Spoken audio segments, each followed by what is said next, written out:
Right. We're talking about it as a nation, and hopefully that's going to create some serious change. Win for parents like Amy Neville calling for federal protections on social media. Today, the Supreme Court sided with the Biden administration, permitting it to contact social media companies and flag content officials' rule was misinformation. The High Court also poised to soon issue decisions on several other major cases, including Trump's claim of presidential immunity. ABC's Im Nguyen has the very latest from Washington.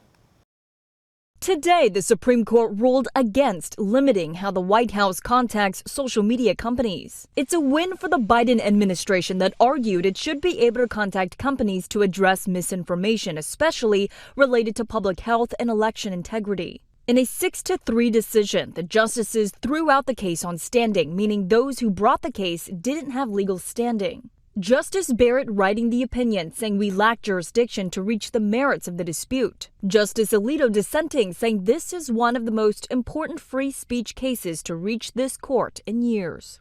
This all comes as the Supreme Court hands down its final decisions of the term. One of the biggest cases of the year, Donald Trump's immunity claim. Justices will decide whether and to what extent a former president can claim absolute immunity from criminal prosecution for conduct alleged to involve official acts. A president has to have immunity.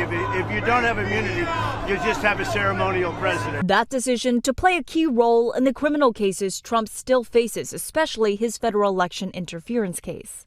Also outstanding, a case brought by a man who allegedly breached the U.S. Capitol during the January 6 attack. He argues he's been improperly charged with obstruction of an official proceeding because the law used by prosecutors was written for business and financial crimes.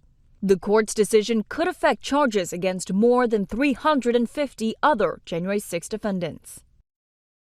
The end of the Supreme Court's term is expected to wrap up in the next few days. As for those looming decisions, they could also make a big impact in the first presidential debate tomorrow. Im Nguyen, ABC News, Washington.